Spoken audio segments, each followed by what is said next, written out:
berpaling yang tadinya setelah maghrib berlangsung pada antara 5.30 sampai dengan selesai. Bagi teman-teman yang mungkin baru mengetahui perpindahan jadwal ini, kami sampaikan secara umum di sini dan permohonan maaf apabila penyampaian ini kurang maksimal. Ya. Baik teman-teman sekalian, untuk mempersingkat waktu, kita langsung saja mempersilakan kepada Ustadz kita untuk menyampaikan materinya pada subuh hari ini. Kepada Ustadz, waktu dan tempat kami persilahkan. Baik, terima kasih Ustadz Muhammad Jufri yang telah mengantarkan kita untuk bersama-sama dalam majelis ini insyaallah. Bismillahirrahmanirrahim. Assalamualaikum warahmatullahi wabarakatuh. Warahmatullahi wabarakatuh. Innal hamdalillah nahmaduhu wa nasta'inuhu wa nastaghfiruh wa na'udzu bihi min syururi anfusina wa min sayyiati a'malina. Man yahdihillahu fala mudilla lah wa man yudlil fala hadiya lah. Wa ashhadu an la ilaha illallah wahdahu la syarika lah wa ashhadu anna Muhammadan abduhu wa rasuluhu la nabiyya ba'dah. Salawatu rabbi wa salamuhu alaihi wa ala alihi wa sahabatihi wa man tabi'ahum bi ihsanin ila yaumiddin, amma ba'd. Alhamdulillah, segala puji bagi Allah Subhanahu wa taala yang telah memberikan kepada kita kenikmatan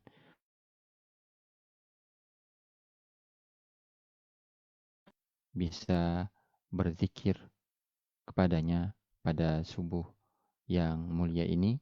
Kemudian kita lanjutkan dengan bersama-sama berada di majelis ilmu ini. Semoga Allah Subhanahu wa taala memberikan kepada kita senantiasa kemampuan untuk mensyukuri setiap nikmat yang Allah berikan kepada kita. Salawat dan salam semoga terlimpah curahkan kepada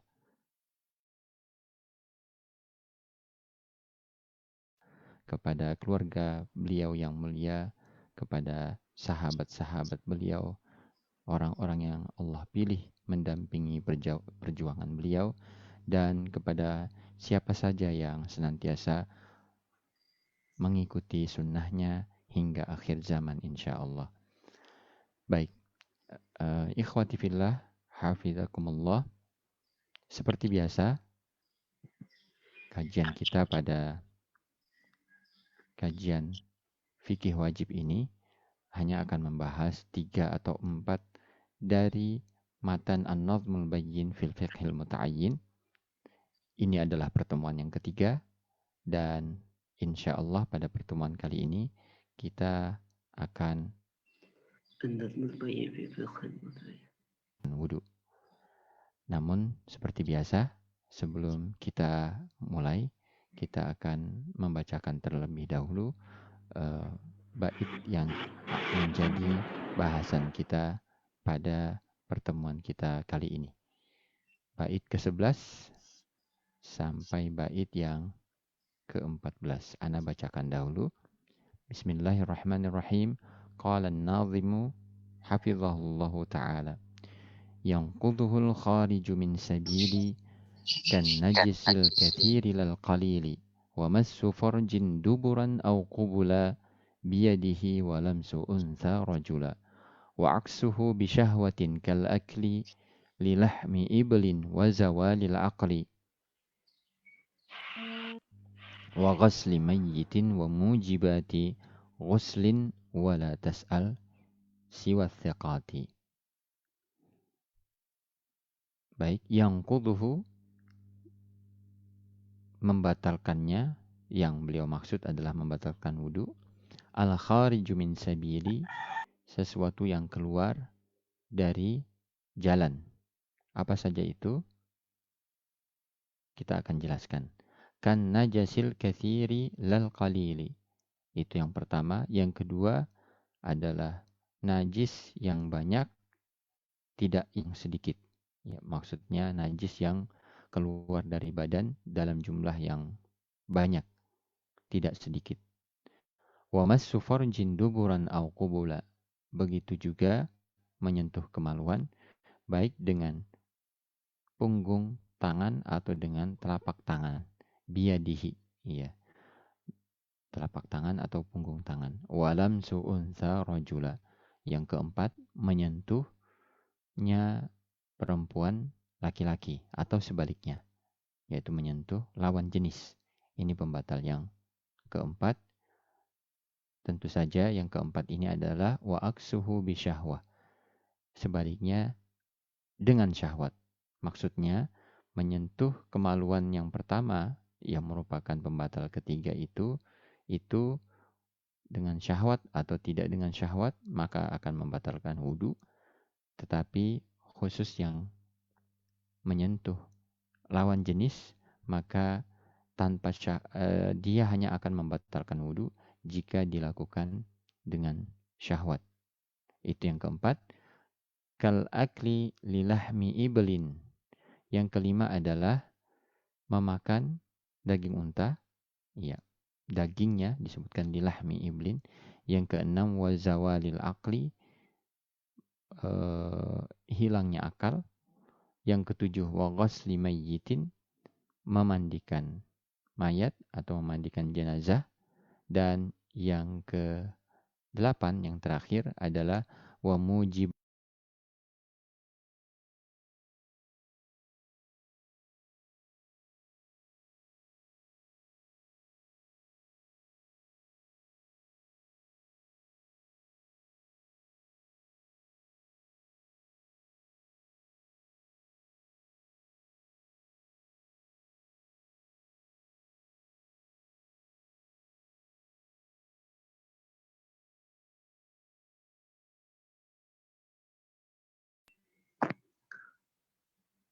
Ikhwan sekalian, nampaknya Ustadz gangguan jaringannya. Kita tunggu untuk Ustadz bisa masuk lagi insya Allah.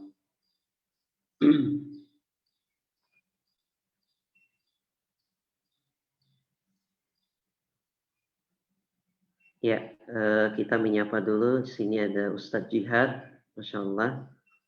Ustadz Jihad bersama kita di sini. Ustadz Firdaus juga, Masya Allah. Dari Sinjai. Ustadz Saiful Anwar, Masya Allah. Agus Salim. Markas Quran Wahdah, Masya Allah. Hendra Gunawan. Rudi Khairul Ahmad, Masya Allah. Ahlan bikum, barakallahu fikum. Telah hadir bersama kita di kajian fikih An-Nazmul Bayyin fi Fiqhil Muta'ayyin.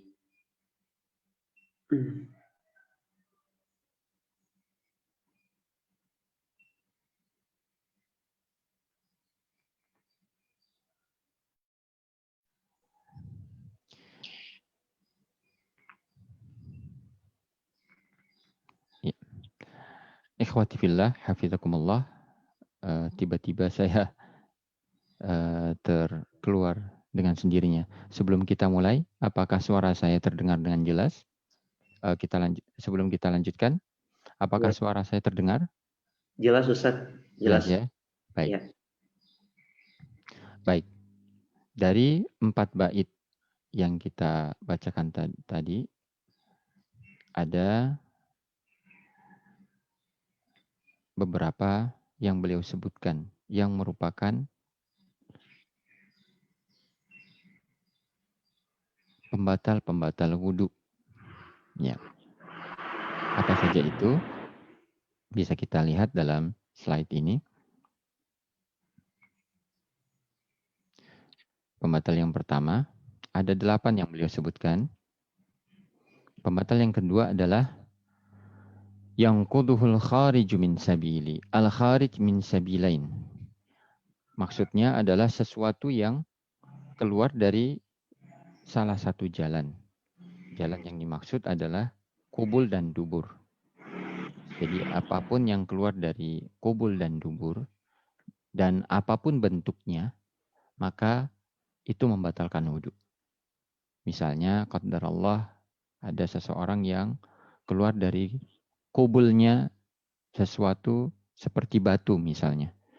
Maka itu pun juga membatalkan wudhu. Jadi apapun yang keluar dari kubul dan dubur, apapun jenisnya dan bagaimanapun sifatnya, maka dia membatalkan wudhu.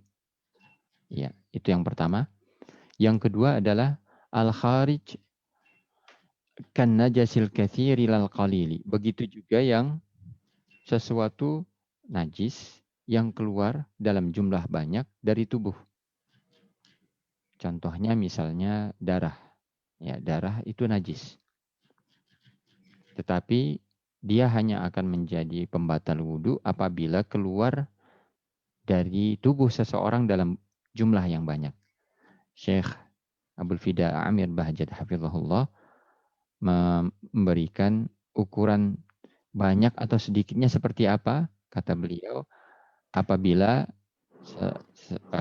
darah misalnya yang keluar dari tubuh seseorang itu keluar dalam jumlah yang apabila seseorang melihatnya sudah menimbulkan rasa yang tidak enak ketika melihatnya. Darah yang keluar dari tubuh seseorang, dia terhitung banyak jika orang yang melihatnya atau dirinya yang melihatnya telah merasa ngeri atau merasa jijik ketika merasa ada perasaan yang sesuatu yang beda ketika melihatnya dalam jumlah yang banyak, maka itu ukuran minimal banyak kata beliau. Tentu saja itu kembali ke urf kita.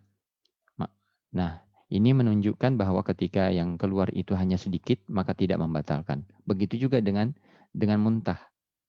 Begitu juga dengan muntah yang keluar dari mulut kita, maka itu jika dia banyak, maka akan membatalkan wudhu. Tetapi jika sedikit, maka sama dengan halnya dengan darah, dia tidak membatalkan. Dia hanya akan batal ketika yang keluar itu dalam jumlah banyak. Yang quduhul khariju min sabili kan najasil kathiri lal qalili. Kemudian yang ketiga adalah menyentuh kemaluan. Wa massu farjin duburan au qubula. Menyentuh kemaluan tanpa pembatas dengan telapak tangan atau dengan punggung tangan. Ya, telapak ya atau dengan punggung adalah membatalkan. Walaupun memang para ulama berbeda pendapat dalam hal ini, setidaknya seperti yang ada di slide kita, Anda sebutkan sebagai wawasan saja, walaupun kajian kita ini sebenarnya tidak masuk ke hal-hal yang perbedaan pendapat, tetapi untuk menambah wawasan kita, untuk pembatal yang ketiga ini, para ulama memang berbeda pendapat. Ada 3 pendapat, yang pertama adalah batal, yang kedua tidak batal, yang ketiga dibedakan antara menyentuh kemaluannya itu dengan syahwat atau tidak dengan syahwat. Ya. Yang para ulama yang berpendapat bahwa menyentuh kemaluan adalah membatalkan wudhu, diantaranya adalah Al-Imam Asy-Syafi'i, yang kedua adalah Al-Imam Ahmad bin Hanbal rahimahumallah, yang ketiga dan ini diikuti oleh Lajnah Daimah, yaitu Dewan Fatwa Kerajaan Arab Saudi yang berisikan para ulama-ulama besar. Kemudian yang keempat juga diikuti oleh Syekh Abdul Aziz bin Baz hafizahullah ta'ala, rahimahullah ta'ala. Ini pendapat yang pertama. Yang pendapat yang kedua tidak batal, sebagaimana pendapat Imam Abu Hanifah rahimahullah. Kemudian yang ketiga dibedakan antara menyentuh kemaluan itu dengan syahwat atau dengan tidak syahwat. Pendapat ini adalah pendapat Imam Malik rahimahullah, diikuti oleh Syekh Muhammad Shalih Al-Utsaimin rahimahullah ta'ala. Itu sedikit tambahan wawasan bagi kita, walaupun insya Allah yang lebih rajih adalah menyentuh kemaluan tanpa pembatas dengan telapak tangan atau dengan punggung tangan adalah membatalkan wudhu, sebagaimana yang merupakan pendapat Imam Ahmad, yang merupakan rujukan dari atau mazhab yang ditulis dengan di atasnya matan yang kita sedang bahas ini. Begitu juga pendapat Imam Asy-Syafi'i rahimahullahu taala. Baik, itu adalah pembatal yang ketiga. Kemudian yang keempat adalah menyentuh wanita dengan syahwat atau sebaliknya. Walam su'untha rajula. Menyentuh wanita dengan syahwat atau sebaliknya. Nah, bedanya dengan pembatal yang ketiga tadi, yang keempat ini adalah beliau berikan beliau berikan tambahan penjelasan atau pengikat muqayyad dengan syahwat. Artinya menyentuh wanita atau sebaliknya wanita menyentuh pria hanya akan membatalkan wudhu jika itu dilakukan dengan syahwat. Adapun jika tidak dilakukan dengan syahwat maka tidak membatalkan. Ya, itu yang keempat, walam su'untha rajula. Kemudian yang kelima adalah kal akli lilahmi iblin. Makan daging unta. Makan daging unta. Ya, dagingnya saja. Kalau bagian-bagian yang lain maka tidak membatalkan. Yang membatalkan adalah aklu lahmi iblin. Ya. Adapun makan hatinya, makan bagian-bagian yang lain, maka itu tidak membatalkan wudhu. Tetapi yang membatalkan wudhu hanya makan dagingnya saja. Ya, itu yang kelima. Yang keenam, wa aksuhu bisyahwatin kal akli lilahmi iblin wa zawalil aqli. Yang membatalkan wudhu selanjutnya atau yang keenam adalah hilangnya akal. Zawalul aqal. Hilangnya akal ini meliputi paling tidak 3 kondisi. Yang pertama mabuk, yang kedua adalah tidur lelap, dan yang ketiga adalah gila. Ya, semuanya adalah merupakan kondisi hilang akal. Salah satu darinya jika terjadi pada diri seseorang, maka batallah wudhunya. Ya, maka batallah wudhunya. Kemudian wazawalil aqli, selanjutnya yang ketujuh adalah memandikan mayat, memandikan jenazah. Ini adalah pembatal yang ketujuh dan ini tentu saja khusus bagi orang yang langsung memandikan. Ya, dengan catatan yang langsung memandikan. Yang langsung menyentuh jenazah yang dia mandikan. Adapun orang yang hanya membantu mengambilkan air, kemudian atau istilahnya asisten yang memandikan jenazah, maka dia tidak batal wudhunya. Yang batal wudhunya hanya yang memandikan langsung yang memandikan mayat saja. Adapun yang tidak langsung menyentuh jenazah yang dia mandikan, maka itu tidak membatalkan wudhu. Dan yang terakhir dari apa yang beliau sebutkan di bait yang ke-14, semua yang mewajibkan mandi. Wa mujibati ghuslin wala tas'al siwa thiqati. Semua yang mewajibkan mandi, maka itu juga membatalkan wudhu. Jadi apa-apa saja yang mewajibkan seseorang mandi, maka itu juga merupakan pembatal-pembatal wudhu. Ya. Nah, ini adalah ada 8 hal yang merupakan pembatal-pembatal wudhu. Untuk melengkapi dari 8 hal ini agar pembahasan kita menyelesaikan di bab wudhu ini, kita baca satu bait lagi untuk penutup sebelum kita beralih untuk kemudian sesi selanjutnya. Saya bacakan dahulu agar jadi pembahasan kita menjadi lengkap pada subuh yang berbahagia ini.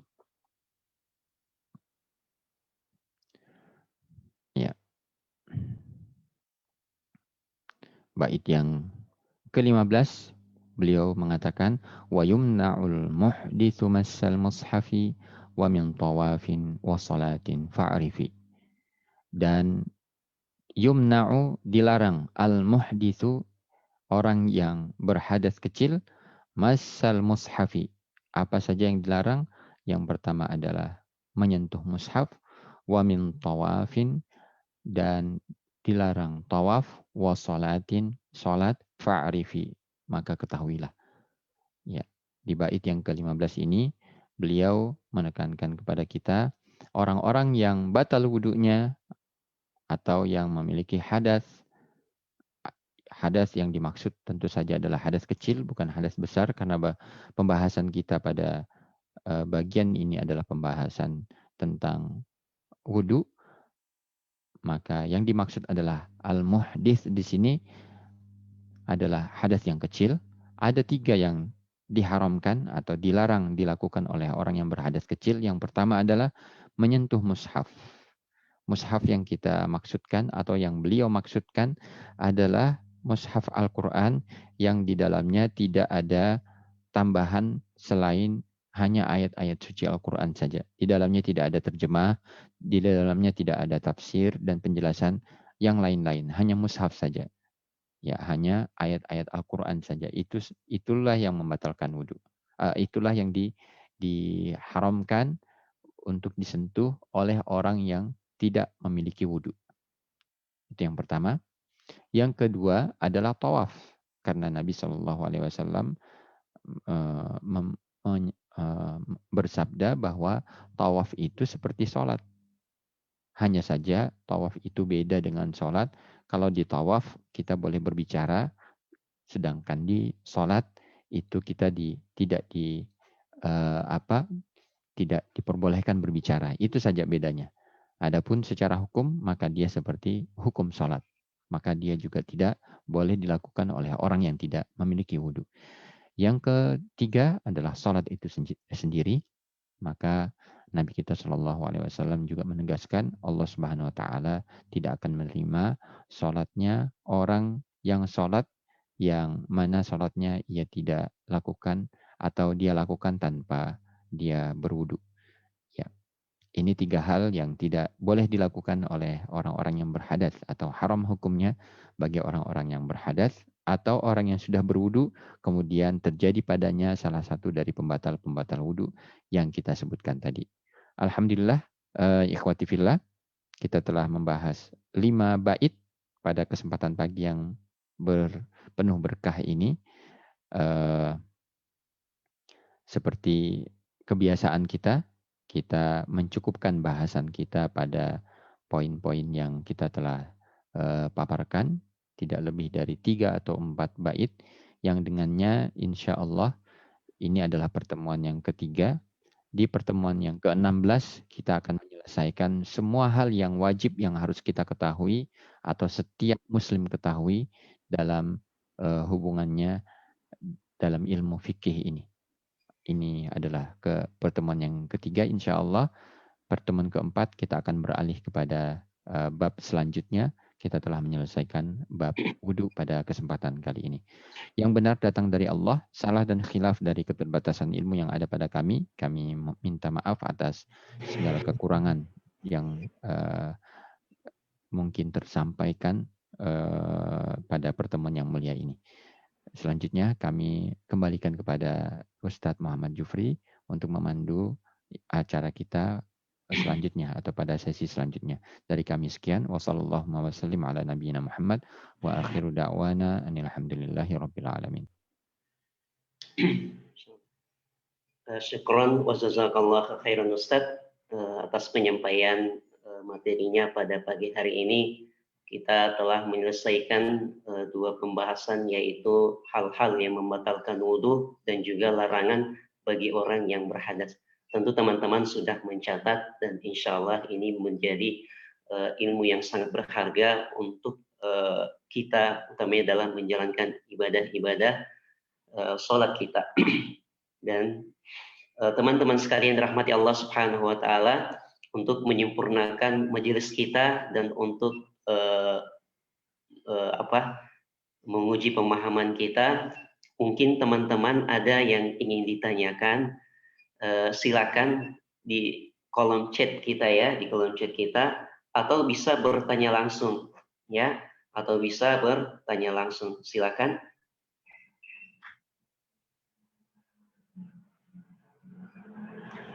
Ya.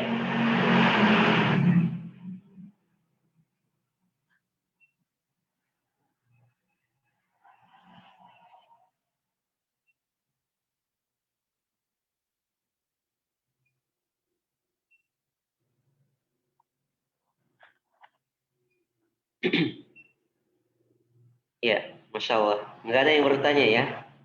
Nampaknya ini udah jelas ini materi. Alhamdulillah. Alhamdulillah. Masya Allah. Oke, biasanya kalau nggak ada yang bertanya, nanti Ustadz yang akan bertanya ya. Maka siap-siap nanti ikhwan untuk menjawab. Ini ditujukan semata-mata untuk menguji pemahaman kita dan untuk ada masalah-masalah baru yang kita dapati nanti pertanyaan-pertanyaan Ustadz ini akan mewakili insya Allah. Baik Ustadz, nampaknya nggak ada pertanyaan, silakan diberikan pertanyaan kepada para peserta kita pada Baik, alhamdulillah tadi kita telah menyebutkan 8 hal yang membatalkan wudhu. Ya, baik. Untuk menguji pemahaman kita, jika ada seseorang wanita yang keluar dari kubulnya angin, apakah itu membatalkan wudhu? Ada yang tahu jawabannya? Silahkan raise hand atau langsung menjawab. Keluar dari seorang wanita dari kubulnya, bukan dubur ya, dari kubulnya angin. Apakah itu membatalkan wudhu? Berdasarkan apa yang kita bahas tadi, silakan.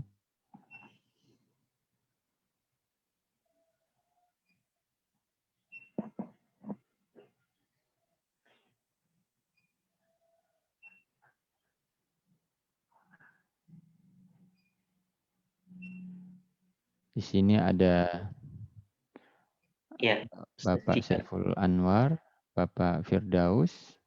Apakah bersama kita?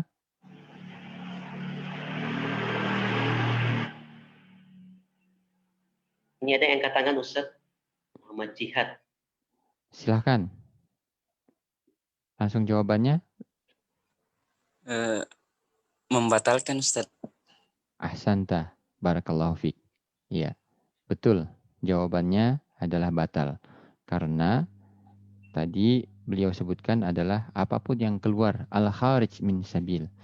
Ya, apapun yang keluar dari salah satu dari jalan itu, apapun bentuknya, maka dia batal. Baik. Seseorang makan sepotong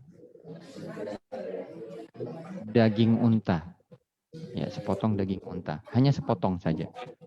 Apakah dia membatalkan wudhu? Ya, dia tidak banyak-banyak makannya, hanya sepotong saja dari daging unta. Ada jawaban dari Pak Rudi, membatalkan. Betul sekali. Memakan daging unta itu adalah salah satu dari 8 pembatal-pembatal wudhu yang kita sebutkan tadi. Nabi Shallallahu Alaihi Wasallam pernah ditanya di hadis yang diriwayatkan oleh Imam Muslim. Salah seorang sahabat datang kepada Nabi Shallallahu Alaihi Wasallam, ya Rasulullah, ana tawadda'u min humil ghanam. Apakah kita berwudu setelah makan daging kambing? Kata beliau, in syi'ta fatawadda wa in syi'ta fala tatawadda. Ya, kalau Anda mau silahkan berwudu, tapi jika Anda tidak mau maka tidak mengapa tidak berwudu.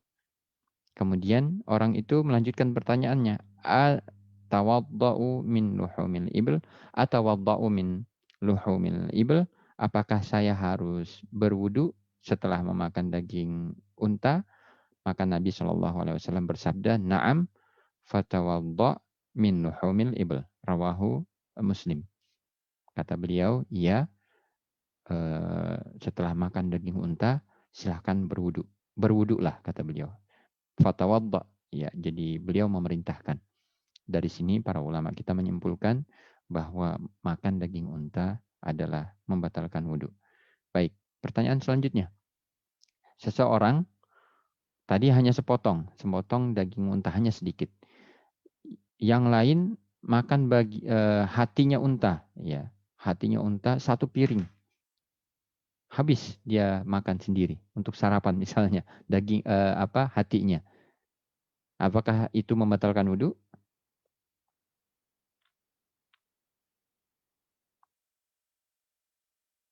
Ya, kembali Muhammad Jihad As-Segaf. Silahkan jawabannya. Tidak membatalkan, Ustaz. Tidak membatalkan. Ahsanta, barakallahu fiik. Ya, betul sekali. Jadi yang membatalkan hanya dagingnya saja. Adapun bagian-bagian lain dari unta maka tidak membatalkan wudhu.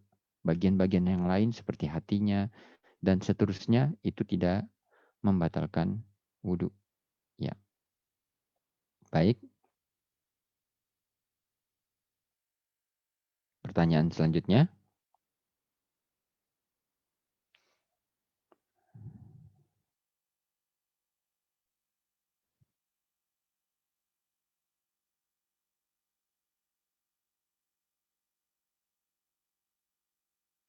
Seorang laki-laki batal wudhunya. Kemudian dia mau masuk masjid untuk duduk-duduk di masjid. Boleh atau tidak?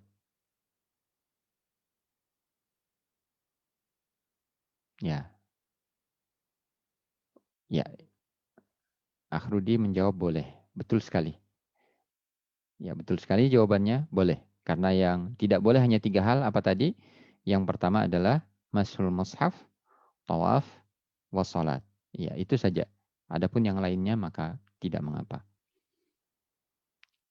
Pertanyaan yang lain, seorang wanita yang dalam keadaan haid mau masuk masjid, boleh atau tidak? Bedakan antara haid dengan membatalkan wudhu. Wahda DKI Jakarta ini atas siapa yang sedang berada di akun ini menjawab tidak?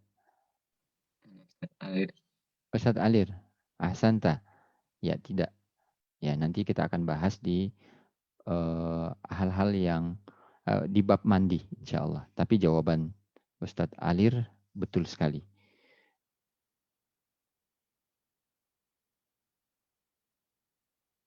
Baik, pertanyaan kelima. Seorang laki-laki sedang tawaf, tapi di tengah-tengah tawaf dia batal.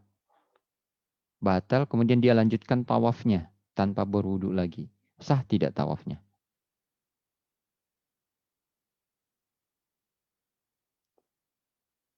Ikhwah yang lain? Selain Ustadz Jihad tadi atau Ustadz Alir yang belum menjawab. Ada Akh Firdaus di sini, juga ada Akh Saiful Anwar. Bagaimana hukum tawafnya?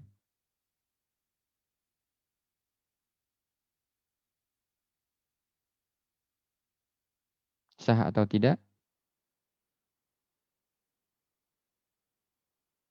Baik, dipersilahkan ke ikhwah yang lain yang bisa menjawab.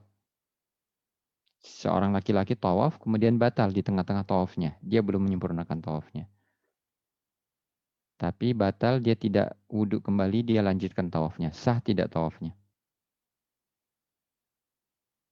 Khairul Ahmad, tidak sah. Betul sekali. Karena tawaf itu seperti sholat.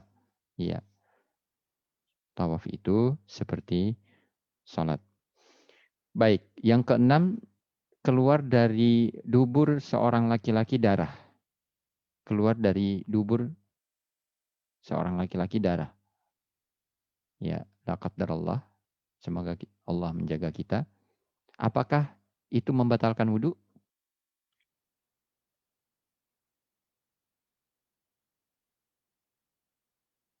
Ayo. Darah keluar dari dubur seseorang. 1 tetes misalnya. Membatalkan.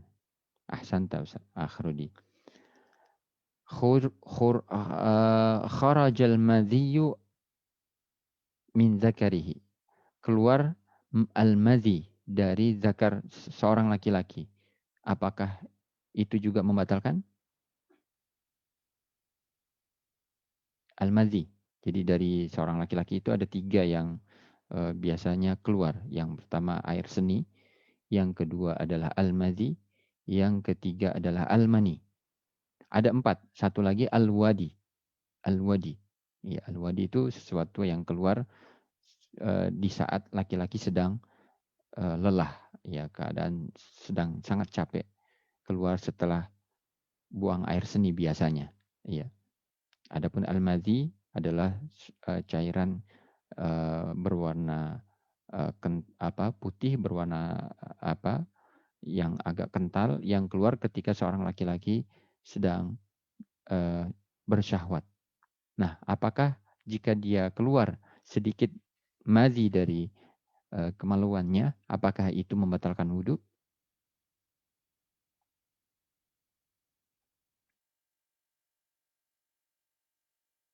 Ada yang tahu?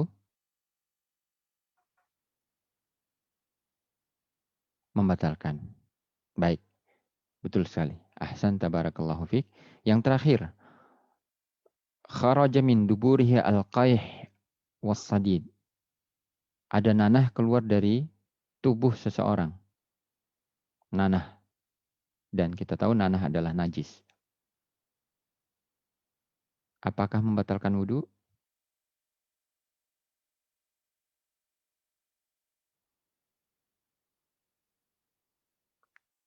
Pak Hardianto menjawab tidak membatalkan. Ya, jawaban yang benar adalah dia tidak membatalkan apabila sedikit.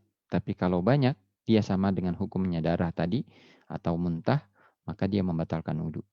Jadi najis yang keluar dari badan, dari manapun, jika dia itu keluarnya selain dari dubur dan kubul, dia keluar dari badan, jika dia banyak, maka dia membatalkan wudhu. Tetapi kalau hanya sedikit, maka tidak membatalkan.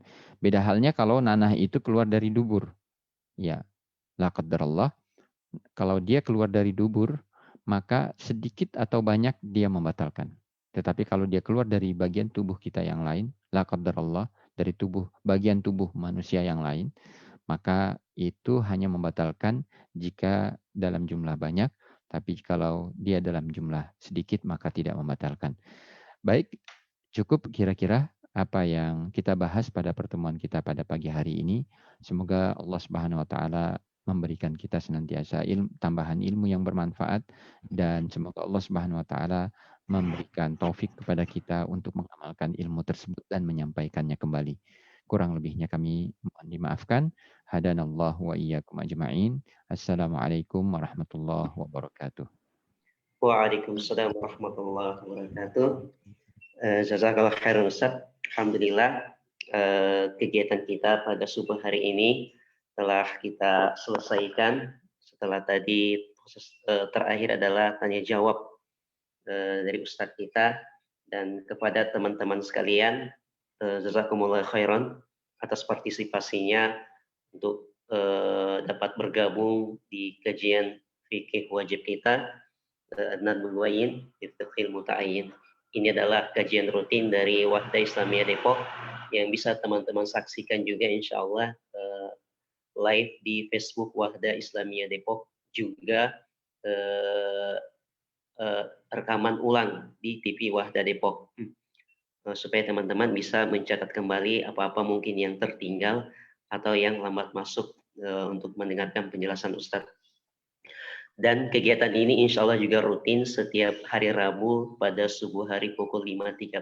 Jadi bagi teman-teman yang ingin mengikuti sampai pertemuan yang terakhir, karena ini berseri ya, ini kita sudah seri ketiga, dan insya Allah saya sampaikan insya Allah sampai pertemuan ke-30 kita akan menyelesaikan suatu bab fikih yang sangat penting bagi kita untuk menjalankan ibadah-ibadah kita kepada Allah Subhanahu wa taala, utamanya ibadah sholat. Teman-teman sekalian yang dirahmati Allah Subhanahu wa taala, demikian kajian kita pada subuh hari ini. Kita doakan semoga Ustadz kita, Ustadz Yadi Hasan, bisa berkenan hadir kembali di pekan depannya, dan semoga Ustaz diberikan Insyaallah. kesempatan untuk bisa membersamai kita menyampaikan ilmu-ilmu yang bermanfaat untuk kita semua.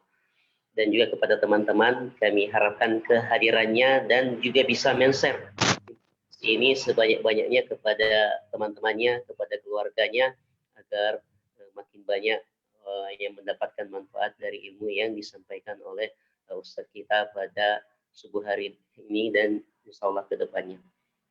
Baik teman-teman sekalian, kita tutup pertemuan kita pada subuh hari ini dengan membaca doa kafaratul majelis. Subhanaka Allahumma wa bihamdika asyhadu an la ilaha illa anta astaghfiruka wa atubu ilaik. Assalamualaikum warahmatullahi wabarakatuh. Waalaikumsalam warahmatullahi wabarakatuh. Wabarakatuh. Jazakallahu khairan Barakallah. Ustaz. Sama-sama.